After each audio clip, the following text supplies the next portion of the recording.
Bom dia, amigos. Bom dia. Tá muito fraco.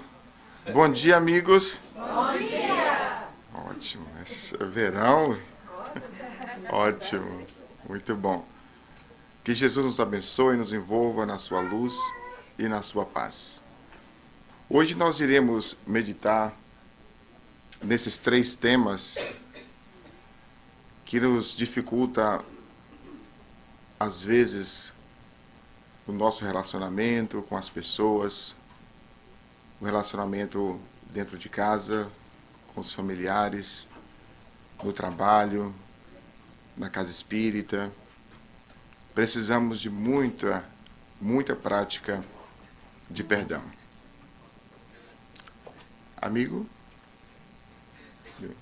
E para nós começarmos a nossa fala, nós trouxemos essa frase: o perdão começa quando a mágoa se transforma em oração.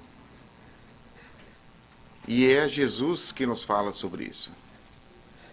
Quando ele diz que nós deveríamos perdoar os nossos inimigos, orar pelos nossos inimigos, por aqueles que nos perseguem. Quando nós estamos carregando uma mágoa, um rancor de alguém,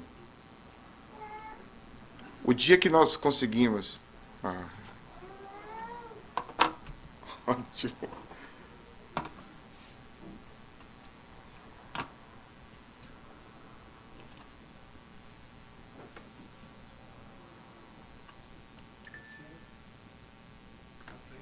Para frente?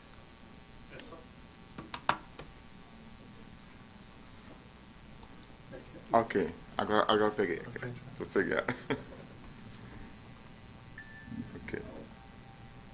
Mais chique que eu pensava.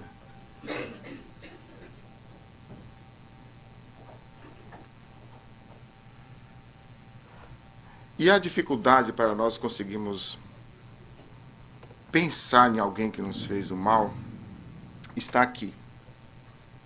Nós fizemos uma palestra aqui há um mês atrás, parece,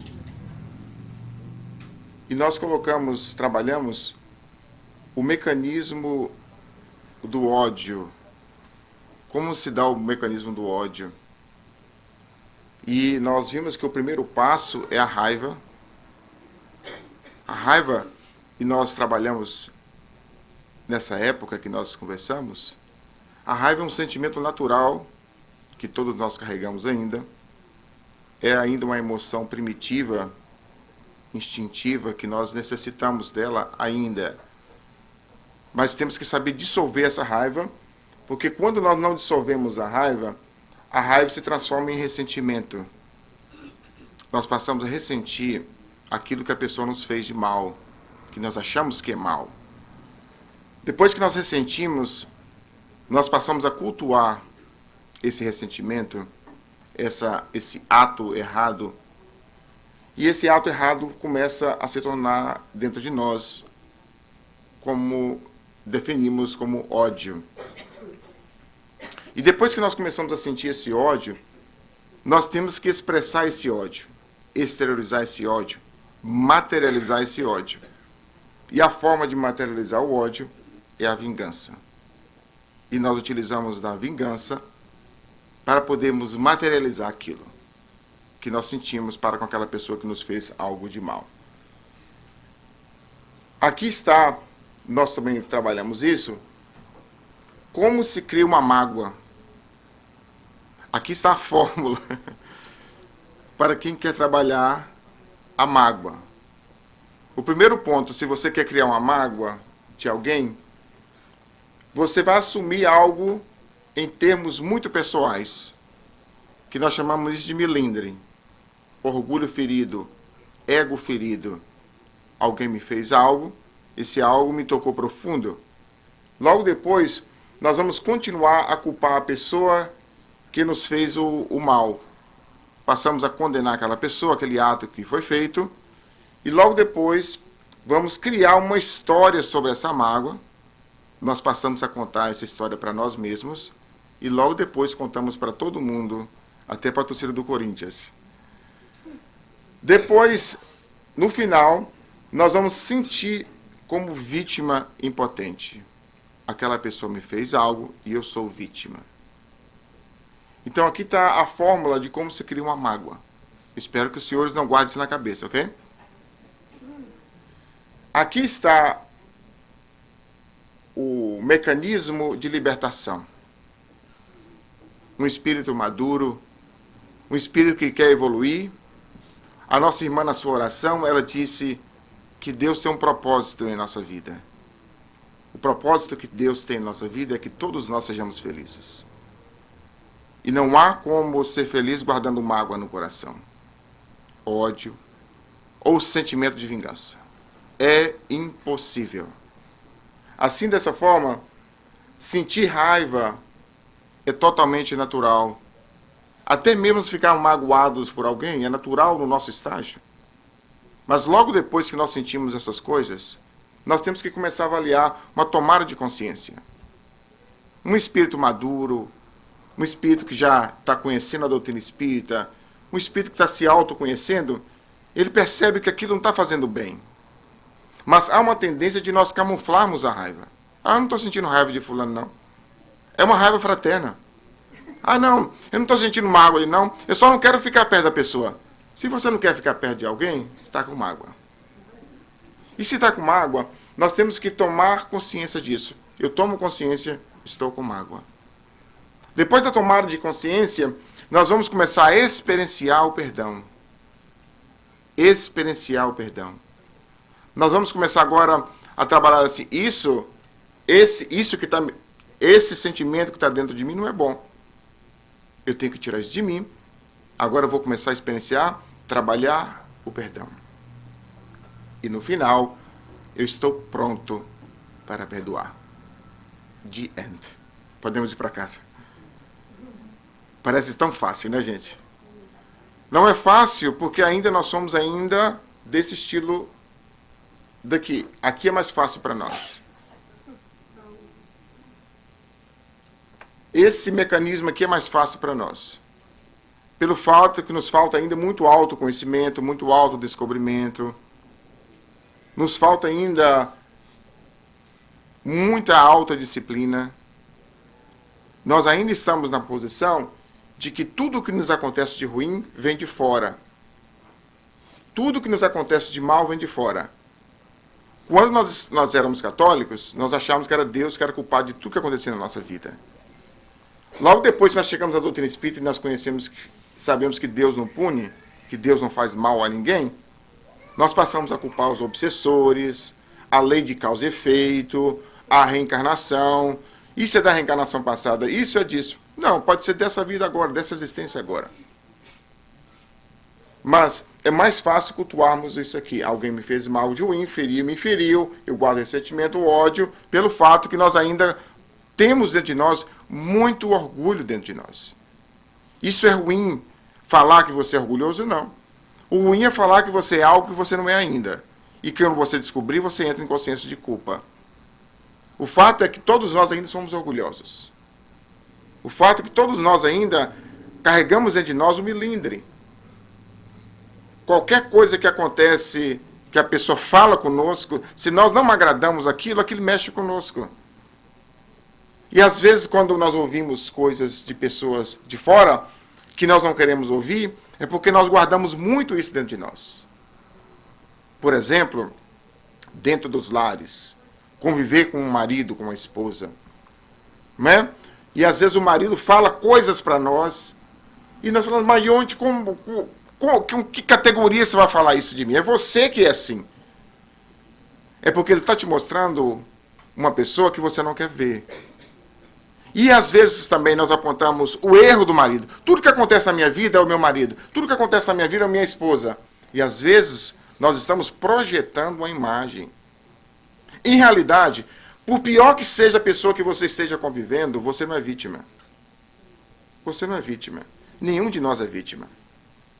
Todas as pessoas que nós estamos convivendo hoje, nós construímos essas pessoas no passado. Nós construímos esse relacionamento no passado. Esse relacionamento é a continuação de outras existências. Então, de acordo com como nós vivemos em outras existências, nós trazemos isso para cá hoje. Aquele filho que você acha que é difícil, você não soube cultuar o seu relacionamento com ele numa reencarnação passada. O esposo, a esposa difícil, o colega de casa espírita difícil que caiu de paraquedas na casa espírita, que você acha que te causa, que te incomoda, são pessoas que nós tivemos relacionamentos em outras reencarnações. E agora Deus os coloca de novo para continuar essa novela. É como novela mexicana. Só muda o nome da novela, mas são os mesmos atores.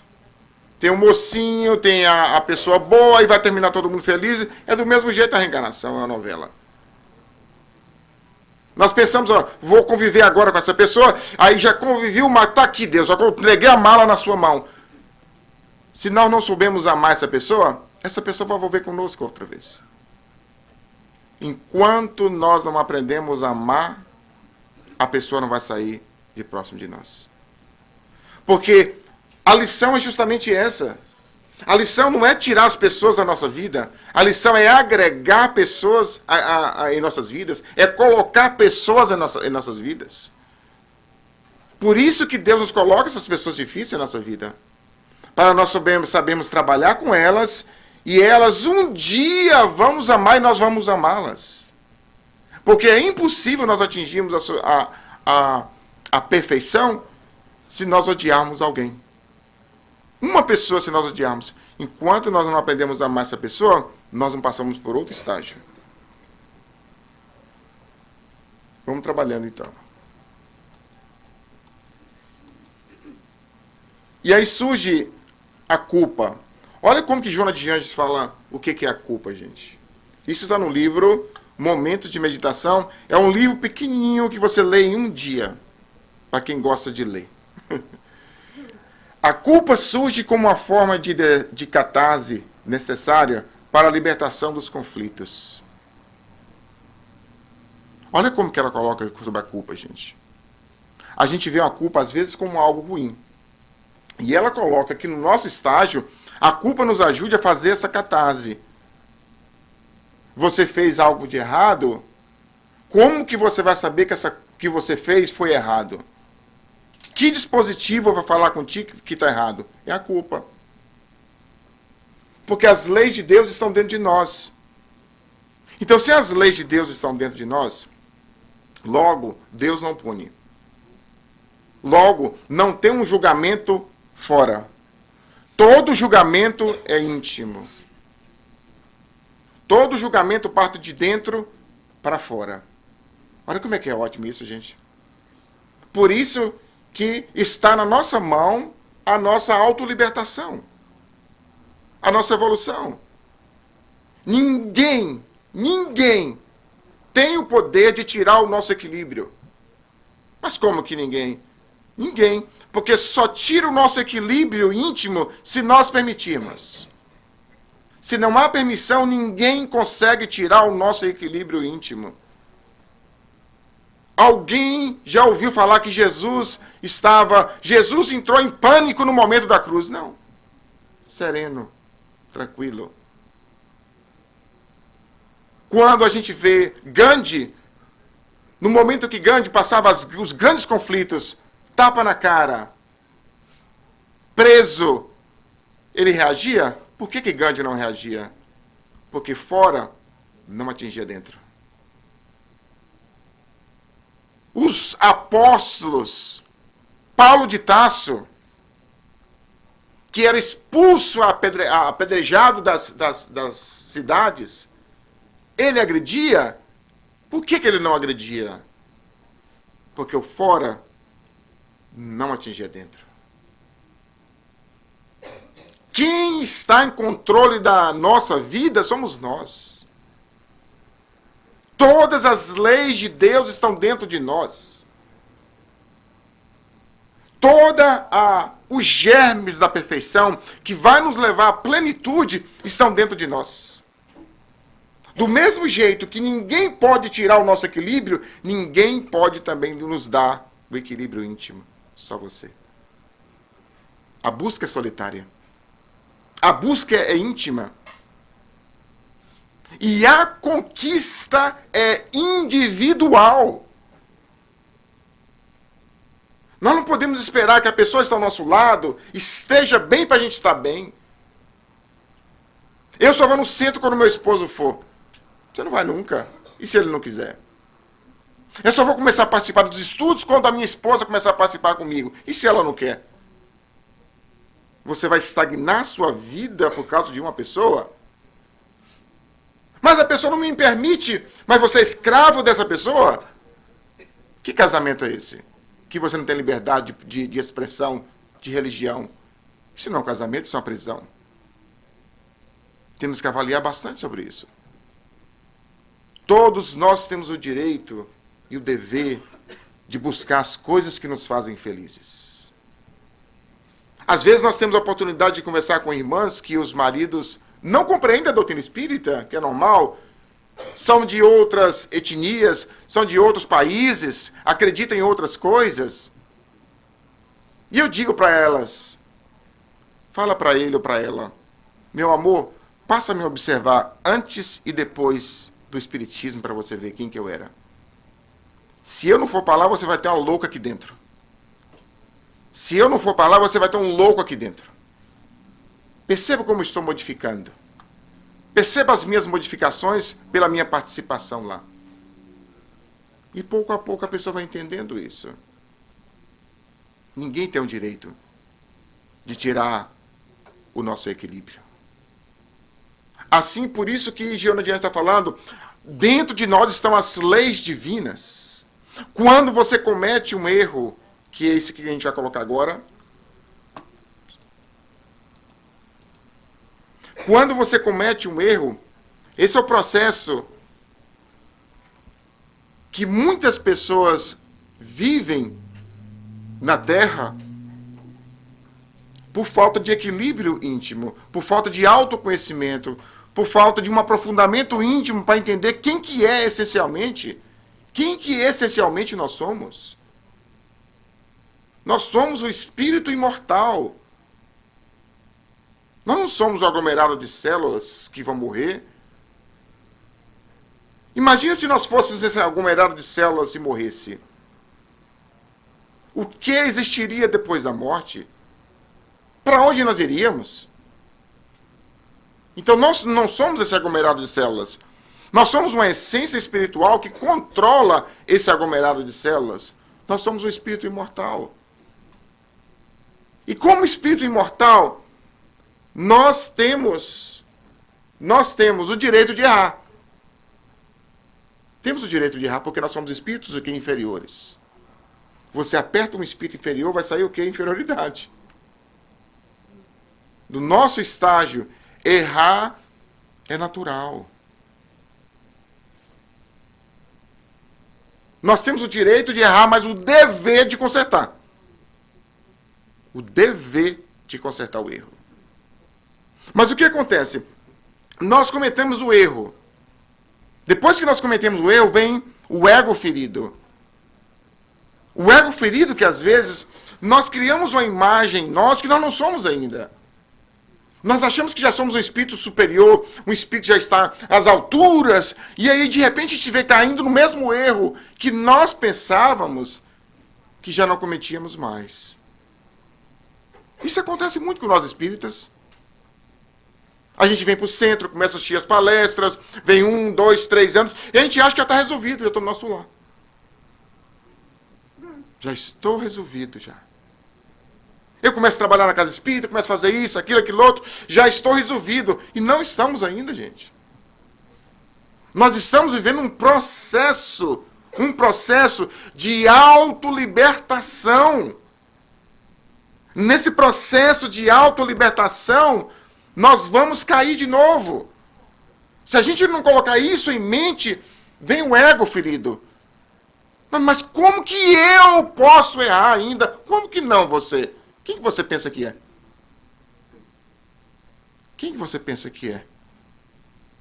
Nós ainda vamos errar. Depois que nós, do ego ferido, vem a raiva. A raiva de ter cometido o erro. Mas por que que eu ainda tenho? Por que que eu faço isso ainda? E alguns falam, quanto mais eu oro, mais assombração me aparece. Eu estou indo para o centro, eu assisto palestra, eu assisto estudo, até como coxinha lá, até tomo café de manhã. Gasto um dinheiro lá no centro. E por que ainda está acontecendo isso comigo ainda? Porque você é um espírito inferior. E aí vem aquele nos relacionamentos, aqueles abençoados espíritos que vão conversar com a gente, tá vendo? Tá indo no centro todo dia e não muda nada. Não é assim? Você caminha diferente, o esposo, olha, tá vendo, tá indo, saiu do centro agora, tá fazendo isso. Aí vem essa raiva dentro de nós.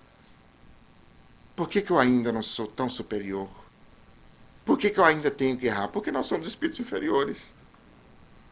Logo, a desclassificação pessoal. Eu não presto. É por isso que eu não presto.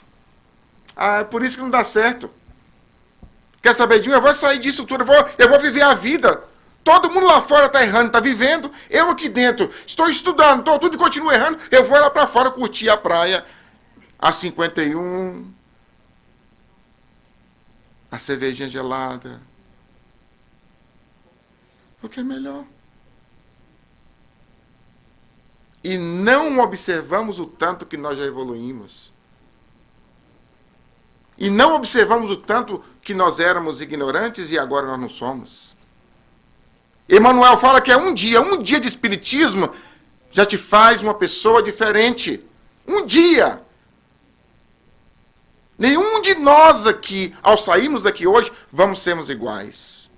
Algo que você leu, que eu falei, tocou em você. Mas nós não percebemos essas mudanças às vezes dentro de nós. E aí surge a autoculpa. E aí nós vamos passar...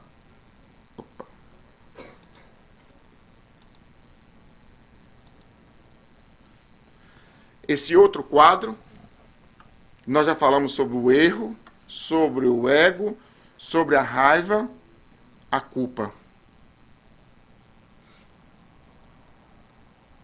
Como nós dissemos no início, a culpa é um movimento natural em nós. Como a lei de Deus está em nós, quando nós cometemos um erro, a consciência diz está errado. Se não existisse a culpa, nós faríamos tudo errado, continuávamos fazendo as coisas erradas, continuávamos fazendo coisa errada, mas a culpa diz você está no caminho errado. A culpa é como se fosse um policial.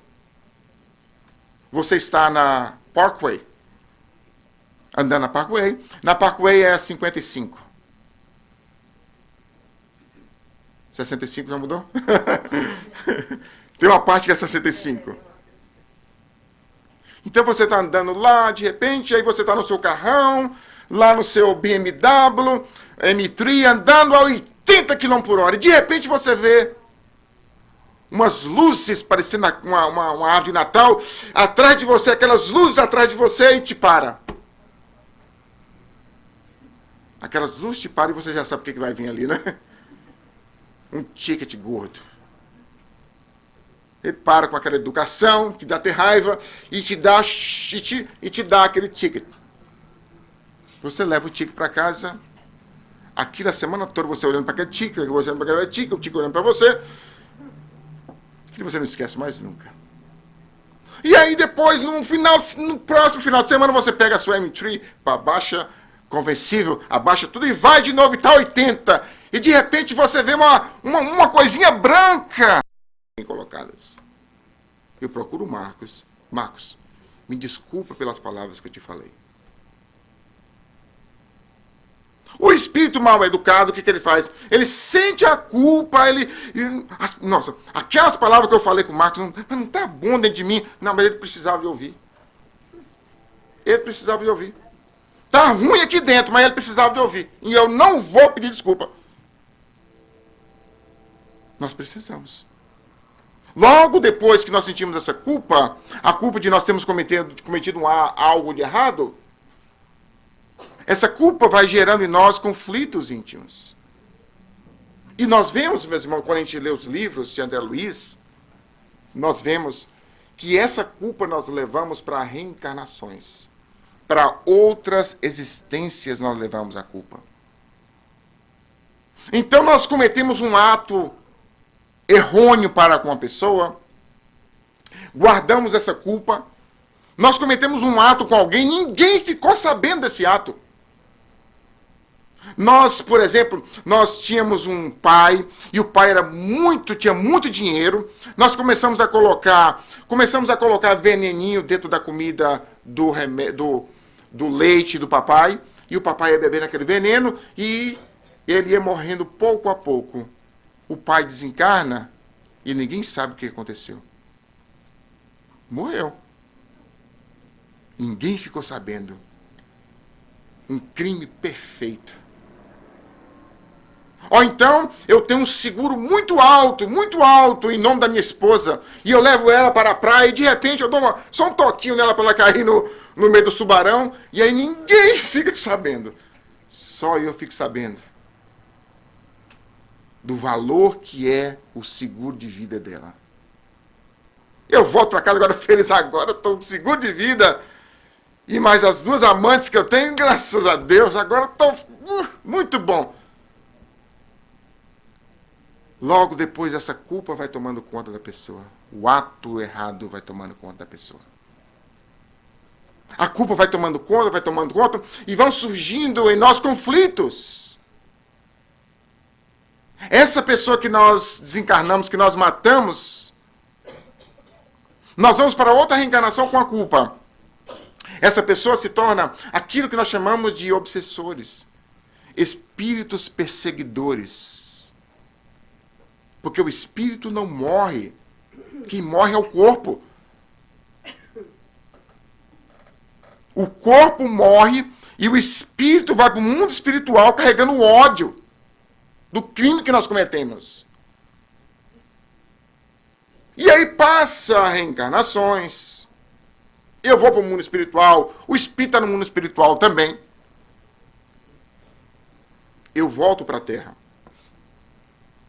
Eu reencarno agora num corpo diferente, numa situação diferente, com os pais diferentes, mas aí chega na idade de adolescência, na juventude, eu começo a sentir uma tristeza profunda,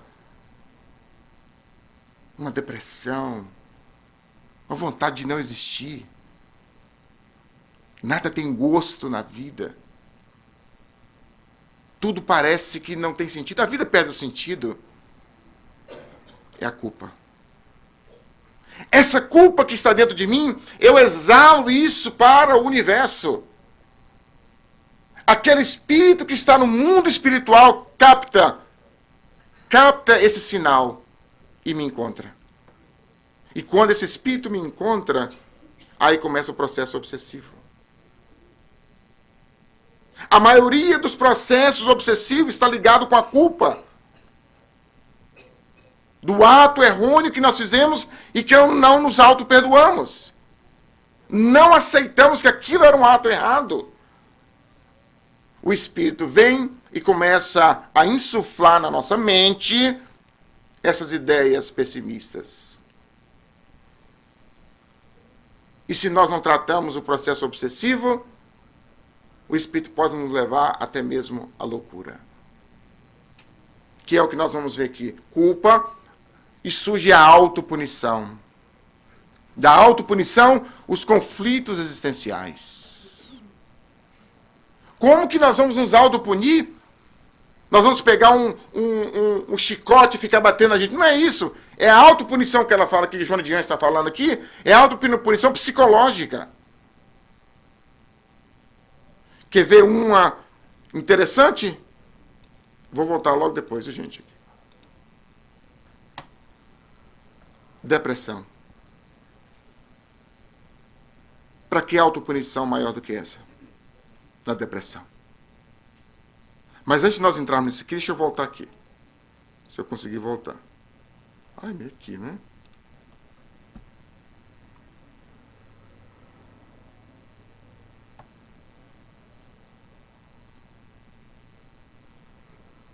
Foi demais, né? Culpa autopunição e conflitos existenciais. Olha o que a ciência está falando hoje, gente. O que não vira palavra, vira sintoma. Quando a boca cala, o corpo fala. Olha que outro interessante isso, gente. Aqui é o Sigmund Freud. As emoções não expressas nunca morrem. Elas são enterradas vivas e saem de piores formas mais tarde. Uma culpa, ela vai sendo guardada, ela vai sendo cultivada dentro de nós, e ela vai sair em forma de quê, gente? Olha que interessante que ela fala. Olha o que a psicossomática está falando hoje. As causas de doenças psicossomáticas. Perda, culpa e mágoa. Vamos trabalhar nessas duas coisas. Culpa e mágoa causa doença na criatura humana. A culpa e a mágoa nos causa doença. Justamente, isso é o que a psicossomática fala. Em tudo aquilo que você não diz, a mente, não suportando a pressão do conteúdo armazenado, manifesta em forma de doença. Quando nós vamos observando isso aqui, tá uma luta aqui, gente, com esse bicho. Isso aqui é uma área da medicina que se chama psiconeuroendócrino-imunologia. Essa área da medicina, ela vai dizer que o nosso sistema psíquico, o que nós sentimos, o que nós pensamos, altera o sistema neurológico, os neurônios, altera o sistema imunológico, e altera o sistema endócrino das glândulas, que secretam hormônios no nosso corpo. Olha as causas em cima, gente. Estresse, medo, ressentimento. Qual é o outro? Culpa. Olha como que a culpa, gente, vem trabalhando, vem contribuindo para enfermidades em nós. Então, quando os oncologistas vão trabalhar, por exemplo, os casos de câncer, por exemplo, eles pegam 1000 pessoas e começam a investigar as pessoas. Começa a fazer perguntas e as pessoas vão respondendo e a maioria das pessoas chegam a esse ponto aqui. A maioria delas, a doença está ligada à culpa, ressentimento, medo, estresse e ansiedade. A maioria dos tumores de câncer está ligado com rancor, mágoa e culpa. Nós somatizamos isso no corpo. É uma forma de de autopunição. Como nós não queremos nos auto-perdoar, o que nós fazemos? Nós queremos nos punir pelo ato errado que nós fizemos. E qual a forma de nos punir? Agredir o corpo, agredir as células do corpo. Hoje, nós vemos a ciência falando que cada célula é uma consciência. Isso André Luiz fala no livro Evolução em Dois Mundos. Cada célula é um ser diferente. É um princípio inteligente, afirma André Luiz no livro Evolução em Dois Mundos.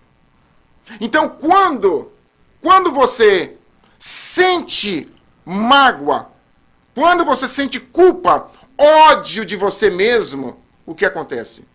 Todas as suas células do corpo vibram junto contigo. Quando você fala, eu me odeio, eu não me perdoo pelo ato que eu fiz, essa corrente negativa, essa emoção negativa, isso vai envolver todas as minhas células do corpo. Eu estou falando para a minha célula, fica doente, fica enferma, até que surge o câncer em nós. O câncer surge aonde nós temos mais fragilidade no corpo físico, de acordo com a hereditariedade. Quem causou o câncer em nós? Nós mesmos. Então, como trabalhar essa culpa?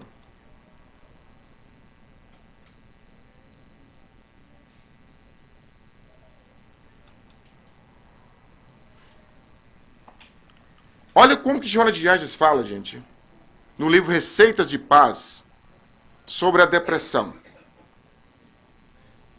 Isso aqui que nós estamos vendo aqui, gente, são dois neurônios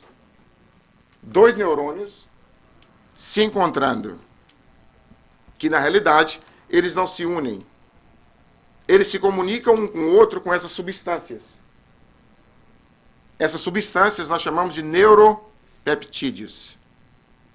Essas substâncias é que faz com que um se comunica com o outro.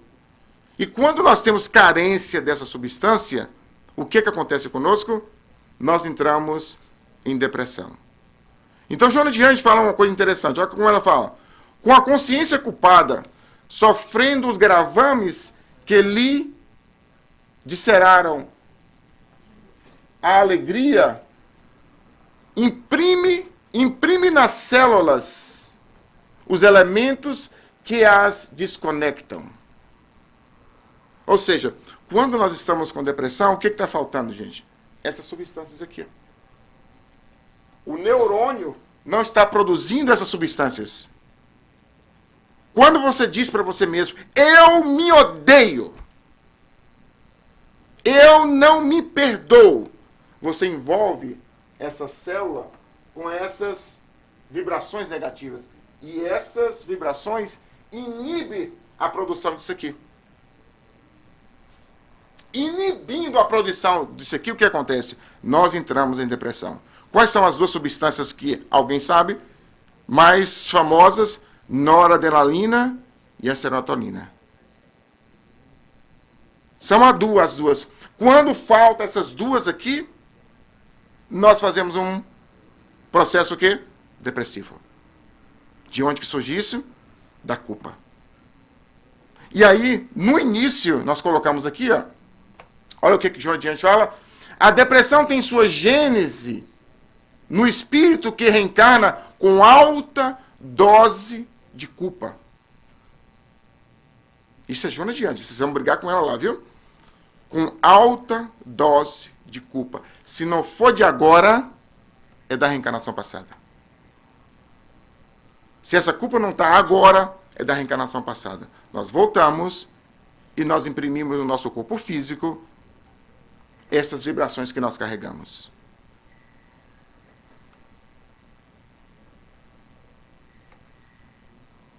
Dignidade, harmonia, equilíbrio entre consciência e conduta não ocorre ao acaso e nem se pode improvisar. Como se libertar dessa culpa? Está aqui um dos remédios. O equilíbrio entre a consciência e a conduta. O que é o equilíbrio entre a consciência e a conduta? É você, quando você faz algo de errado, logo você assume que está errado e tenta consertar.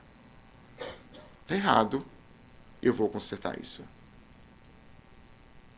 Mas no nosso estágio não acontece esse equilíbrio entre consciência e conduta. Nós agimos errado e não deixamos a consciência e não ouvimos a voz da consciência. Está errado. Qualquer decisão que você for tomar, meus irmãos, que nós formos tomar, nós temos que nos consultar intimamente. Nós temos que sentir essa decisão intimamente. Se essa decisão te causa mal-estar, não tome-a. Espere mais um pouco. Certa vez, estava lendo um dos livros de Emmanuel sobre, por exemplo, a questão do divórcio. Quando divorciar? Muitas pessoas perguntam no atendimento fraterno, chega com as expressões, com tudo que está acontecendo no casamento, o que você acha? Divorcio? Como se a gente fosse um adivinho, né? E a gente dá para a pessoa uma fórmula que eu uso para mim, porque eu sou casado e uso essa fórmula também, que eu não sou bobo. Tem uma fórmula. Emmanuel diz, quando você sair do lar e não conseguir olhar para trás, você pode ir embora. Se você sair do lar e olhar para trás, fica. Porque ainda tem débitos. Porque ainda tem compromissos espirituais. Mas o que nós fazemos? Isso é uma pessoa que tem consciência e conduta equilibrada. Quem não tem essa consciência e conduta equilibrada, vai embora e não olha para trás. Vai e não olha para trás. Em todos os relacionamentos são assim, gente. Se você está saindo de qualquer relacionamento com um amigo, trabalho, por exemplo, é um lugar fantástico para a gente testar essas coisas. Você está no trabalho, o trabalho está te perturbando muito, o trabalho está te perturbando, sai do trabalho sem olhar para trás. Se você não olhar para trás, vai embora. Mas se olhar para trás, tem algo a aprender. Tem algo para aprender. Isso é o que, gente? É o equilíbrio entre a conduta, entre a consciência e a conduta. Vamos continuar, né? A gente está quase terminando, viu, gente? Só falta...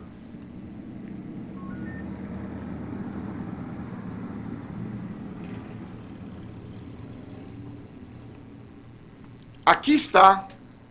Eu quero que o senhor saia daqui com isso aqui, viu, gente? Isso que é o mais importante da palestra. Quem tem o olhar fotográfico, fotografa isso aqui. Se nós queremos a paz íntima, a plenitude, sermos felizes, aqui está a fórmula. Erramos, tomada de consciência do erro. Está errado. Tomei consciência. Logo depois, auto-perdão. Gente, isso é muito difícil. É muito desafiador para nós o auto-perdão ainda. Por isso que nós temos dificuldade de perdoar as pessoas, porque a gente não perdoa a gente mesmo. E eu digo muito mais, ser indulgente conosco mesmo. Para nós sermos indulgentes com o próximo. Se você quer uma pessoa perfeita convivendo contigo, seja perfeito. Porque enquanto você for um espírito imperfeito, vai ter espírito imperfeito próximo de você. Auto-perdão. Paz de consciência. O auto-perdão nos dá uma paz de consciência. Eu errei. Eu tenho o direito de errar, mas eu me perdoo. Isso não vai ficar dentro de mim? Pedro. Imagina se Pedro ficasse na mágoa, na culpa de ter negado Jesus por 3 vezes. Ele negou Jesus 3 vezes, Pedro. E na hora que Jesus estava sendo crucificado, ele picou o pé na mula. Ninguém sabia onde estava Pedro. Todos os discípulos, exceto João. Só o João que foi. Porque era muito novinho, não sabia o que estava fazendo lá. Judas suicidou-se. E os outros picaram o pé na mula que ninguém sabe onde que estava. E quando Jesus aproximou-se de Pedro, naquele encontro fabuloso, eu fico imaginando quando Jesus foi aproximando e Pedro já foi percebendo, isso aí está vindo coisa. Foi aproximando, eles comeram, e aí ele foi em particular com Pedro e perguntou a Pedro, Pedro, tu me amas? Quem se lembra disso? E Pedro falou assim, Jesus, eu te amo. Só que algo interessante estava acontecendo naquele diálogo. Em grego, fica mais interessante. Jesus pergunta, Pedro, você me ama? O amor que Jesus pergunta, o amor ágape. Pedro, você ágape a mim? Pedro olha para ele e diz, sim, Senhor, eu filos o Senhor. Mas como que? São 2 amores diferentes. O ágape é o amor incondicional. Pedro, você me ama incondicionalmente? Não, Senhor, eu não amo. Eu te amo do jeito filos, condicional. Foi a resposta. Então Jesus pergunta novamente, Pedro, e usa a palavra ágape, que significa amor incondicional. Você me ama Amor incondicional. Pedro responde novamente com a palavra em grego, philos, que significa amor condicional. O que é o amor condicional? O amor de amigo, o amor de esposa para esposo, o amor de espírito inferior. Eu amo alguém que me dá alguma coisa.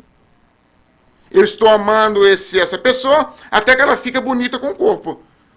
Depois que aparece a barriga, depois que aparecem os cabelos brancos, aí já não é mais amor. O amor incondicional não vê essas coisas. Ele ama porque ama. A terceira vez Jesus, então, rebaixa-se e usa a palavra philos para perguntar. Pedro, eu sei que você me ama, philos. Pedro, tu me amas?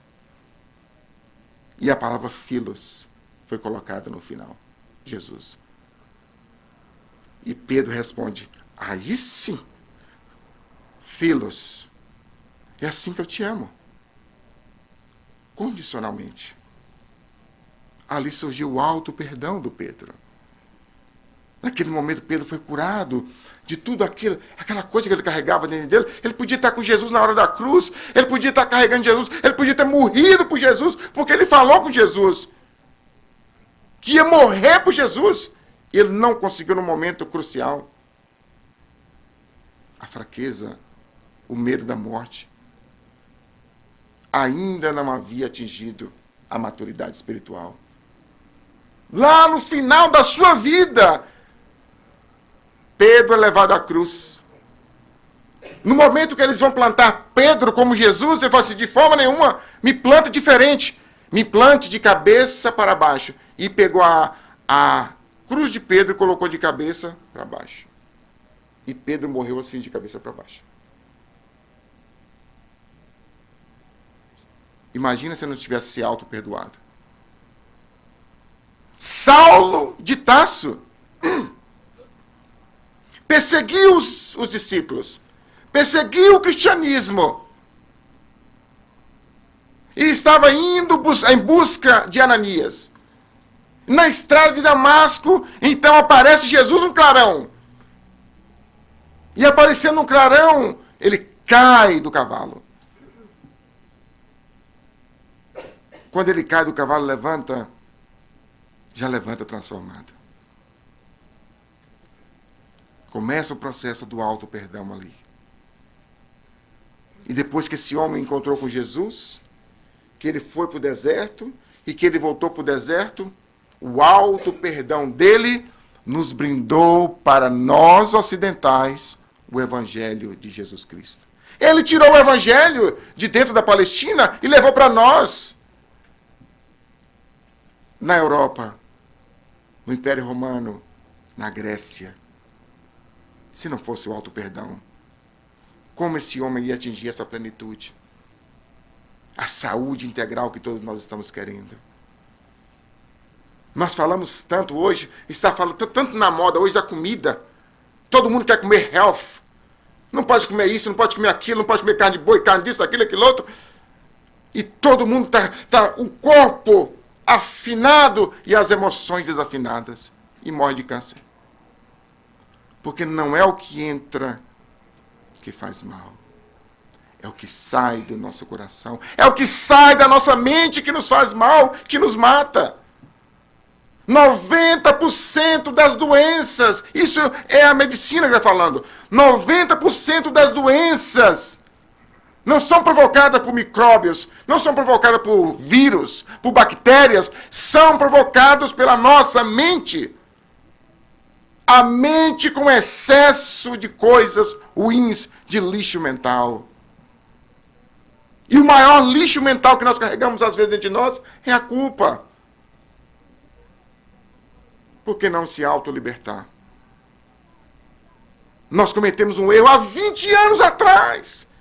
E continuamos cultivando isso. E achamos que é tão bom.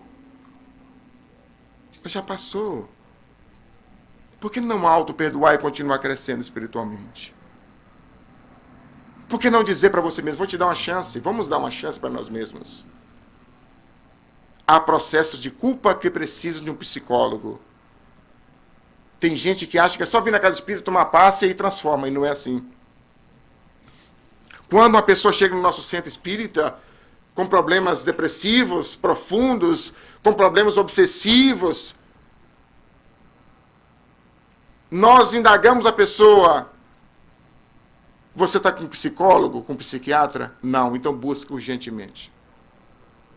Você precisa de um psiquiatra para te ajudar a equilibrar o seu cérebro com as substâncias que ele vai te dar. Mas eu não tomo aqui de jeito nenhum, mas como que não? Se Deus colocou na terra esse homem para produzir essa substância, porque é bom para nós. Você tem que buscar um psicólogo para poder conversar. Ah, mas aqui no centro tem atendimento fraterno. Atendimento fraterno não é psicologia, gente.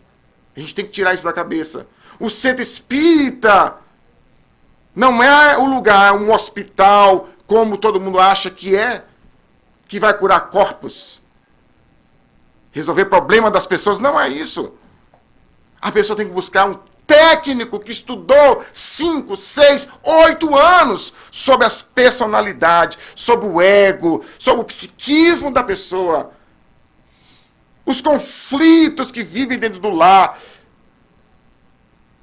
E ali, aquele psicoterapeuta vai te ajudando a você coordenar as suas emoções.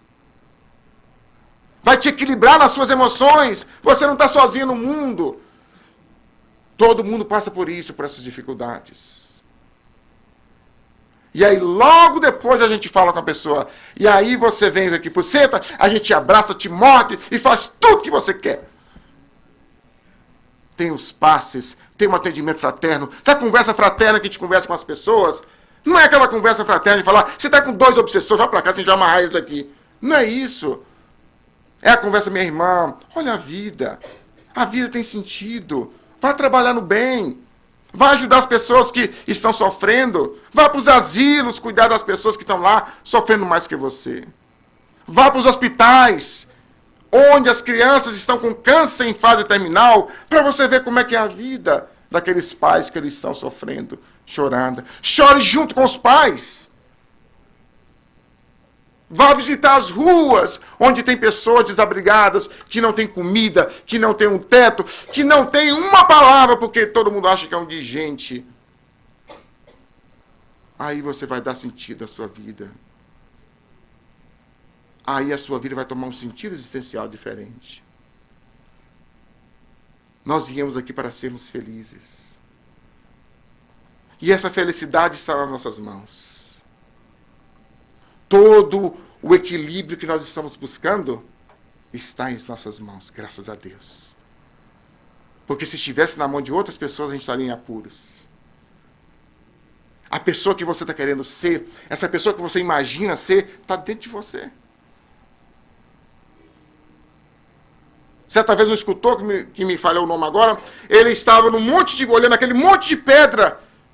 E ele estava vendo, naquele monte de pedra, ele via uma estátua.